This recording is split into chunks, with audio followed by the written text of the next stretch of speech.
this is Monisha, Career Counselor. இன்னைக்கான வீடியோல TNEA Tamil Nadu engineering அட்மிஷனை பத்தி தான் பார்க்க போறோம்.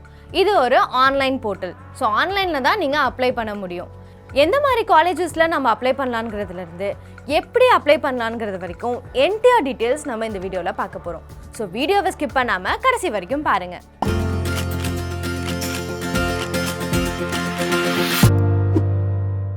இது அப்ளை பண்ணுறதுக்கு டிஎன்இஏவோட அஃபிஷியல் வெப்சைட் tneaonline.org தான் போய் அப்ளை பண்ண முடியும்.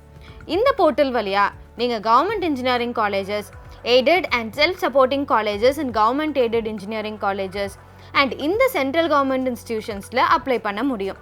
அண்ட் அது மட்டும் இல்லாமல் அண்ணா யூனிவர்சிட்டியில் இருக்கக்கூடிய constituent colleges, BE mechanical and civil engineering Tamil medium courses, Annamalai university, self financing காலேஜஸில் கூட உங்களால் அப்ளை பண்ண முடியும். சரி, இதுக்கு அப்ளை பண்ணுறதுக்கான எலிஜிபிலிட்டி என்னன்னு பார்த்தோன்னா, தமிழ்நாடுல 8th-லேருந்து 12th வரைக்கும் படித்து பாஸ் ஆன ஸ்டூடெண்ட்ஸ் அப்ளை பண்ணலாம். நீங்கள் நேட்டிவிட்டி சர்டிஃபிகேட் ப்ரொடியூஸ் பண்ணணும்னு அவசியம் இல்லை. அண்ட் நேட்டிவ் உங்களுக்கு தமிழ்நாடு, ஆனால் நீங்கள் 8th-லேருந்து 12th வரைக்கும் வேறு ஸ்டேட்டில் படித்த ஸ்டூடெண்ட்டாக இருந்தால் நீங்கள் ஒரிஜினல் நேட்டிவிட்டி சர்டிஃபிகேட், அதாவது நான் தமிழ்நாடு சேர்ந்தவங்க தான் அப்படின்னு சொல்கிற மாதிரி ஒரு சர்டிஃபிகேட்டை ப்ரொடியூஸ் பண்ணணும். அடுத்து உங்கள் பேரண்ட்ஸ் சென்ட்ரல் கவர்மெண்ட் எம்ப்ளாயாக இருந்தாங்கன்னா அண்ட் நீங்கள் அப்ளை பண்ணுற டைமில் 5 years இங்கே தமிழ்நாடுல ஒர்க் பண்ணாங்கன்னா பேரண்ட்டோட எம்ப்ளாயர் சர்டிஃபிகேட் நீங்கள் சப்மிட் பண்ணால் போதும்.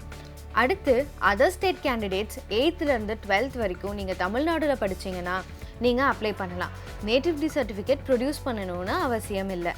ஓகே, இப்போது இந்த வெப்சைட்குள்ளே போனாவே எப்படி அப்ளை பண்ணுறதுங்கிற என்டையர் டீட்டெயில்ஸ் அவங்களே கொடுத்துருப்பாங்க. ஸோ அப்ளை பண்ணுற ப்ரொசீஜர் இன்னும் ஈஸியாக நம்மளே அப்ளை பண்ணுவோம். ஃபர்ஸ்ட் பிஇ இல்லைனா பிடெக் ஆர் பிஆர்க் நீங்கள் அப்ளை பண்ணலாம். நம்ம பிஇ ஆர் பிடெக்கு பார்க்கலாம். So click here for BE BTech ரெஜிஸ்ட்ரேஷனை கிளிக் பண்ணால் பேஜ் உள்ளார போகும். ஃபர்ஸ்ட் நீங்கள் ரெஜிஸ்டர் பண்ணணும். ஸோ உங்கள் name, mobile number, email ID கொடுத்துருங்க. மொபைல் நம்பர் அண்ட் இமெயில் ஐடிக்கு ஓடிபி வரும். ஸோ அதை கரெக்டாக கொடுத்துருங்க. அடுத்து உங்கள் டேட் ஆஃப் பர்த், அதுக்கப்புறம் 11th பாஸ்டான்னு கேட்பாங்க. ப்ராபப்ளி எஸ் அப்படிங்கிறதுனால எஸ்ன்னு கொடுத்துருங்க. நோன்னு கொடுத்தீங்கன்னா attention only +1 pass students can apply அப்படின்னு வரும். அடுத்து பாஸ்வேர்ட் செட் பண்ணிக்கோங்க. அதில் capital, small letter, number, special characters இதோட காம்பினேஷனில் க்ரியேட் பண்ணிங்கன்னா பாஸ்வேர்ட் ஸ்ட்ராங்காக இருக்கும். அதை மறுபடியும் கொடுத்து கன்ஃபார்ம் பண்ணிவிட்டு சேவ் பண்ணிக்கோங்க. ஸோ சேவ் பண்ணதுக்கப்புறம் நீங்கள் ரெஜிஸ்டர் பண்ண மொபைல் நம்பருக்கு ஓடிபி வரும். அதையும் கொடுத்து சப்மிட் பண்ணிடுங்க. அடுத்து இமெயில் ஐடி அண்ட் பாஸ்வேர்ட் கொடுத்து லாகின் பண்ணிக்கோங்க. ஸோ நீங்கள் லாகின் பண்ணதுக்கப்புறம் மெயின் பேஜுக்கு போகும். அங்கே உங்கள் அப்ளிகேஷன் நம்பர் இருக்கும், அதை நோட் பண்ணி வச்சுக்கோங்க. அதில் உங்கள் நேம் ஆஃப் தி பேரண்ட் இல்லைனா கார்டியன் கேட்பாங்க, அதை கொடுத்துருங்க. அடுத்து communication address, permanent address. Suppose ரெண்டும் ஒன்றா இருந்ததுன்னா சேவ் ஆஸ் கம்யூனிகேஷன் அட்ரஸ்னு கொடுத்துருங்க. அடுத்து ஸ்டேட், டிஸ்ட்ரிக்ட், தாலுக் என்டர் பண்ணிக்கோங்க. அதுக்கடுத்து கம்யூனிகேஷன் அட்ரஸோட பின்கோட். அதுக்கடுத்து native district, civic status of native place, அதாவது நீங்கள் கார்ப்பரேஷனா, முனிசிபாலிட்டியா, பஞ்சாயத்தான்னு கேட்டிருப்பாங்க. நீங்கள் எதில் வரீங்களோ அதை கொடுத்துக்கோங்க.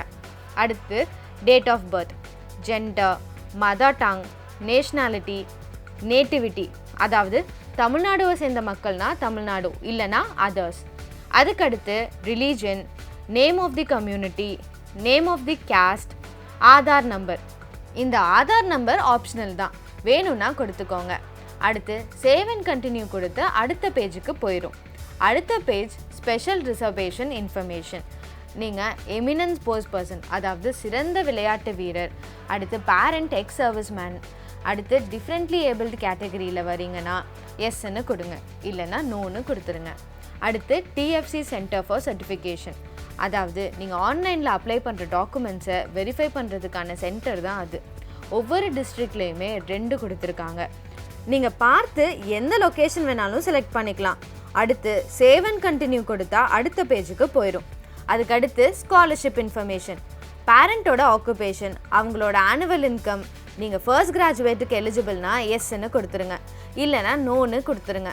அதுக்கடுத்து எஸ்சி, எஸ்சிஏ, எஸ்டி, கன்வெர்டட் கிறிஸ்டியன்ஸ்னா போஸ்ட் மெட்ரிக் ஸ்காலர்ஷிப்ஸ்க்கு எலிஜிபிள். ஸோ நீங்கள் எலிஜிபிள்னா எஸ்ன்னு கொடுத்துருங்க.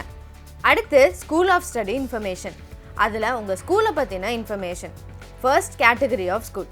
நீங்கள் ஸ்டேட் கவர்மெண்ட்டா, சென்ட்ரல் கவர்மெண்ட்டா, கவர்மெண்ட் எய்டட் ஆர் ப்ரைவேட்டானு கேட்பாங்க. நீங்கள் எதில் படிச்சிங்களோ அதை கொடுத்துருங்க. அதுக்கடுத்து உங்கள் ஸ்கூலோட சிவிக் ஸ்டேட்டஸ். அதுக்கடுத்து நீங்கள் 8th to 12th வரைக்கும் தமிழ்நாட்டில் படிச்சிங்களான்னு இருக்கும். எஸ்னா எஸ்ன்னு கொடுங்க, இல்லைனா நோனா நோன்னு கொடுத்துருங்க. சப்போஸ் நோனா நீங்கள் ஸ்டேட் என்டர் பண்ணுற மாதிரி இருக்கும்.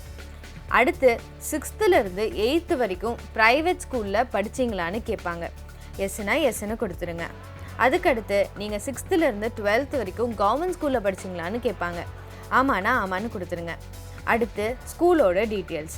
So year of passing, state, district, block and name of the ஸ்கூலை என்டர் பண்ணிக்கோங்க. ஒருவேளை நீங்கள் எல்லாமே ஒரே ஸ்கூலில் படிச்சிங்கன்னா மேலே இருக்க செக் பாக்ஸை கிளிக் பண்ணிங்கன்னா எல்லா பாக்ஸும் ஃபில் ஆகிடும். அடுத்து அகாடமிக் இன்ஃபர்மேஷன்.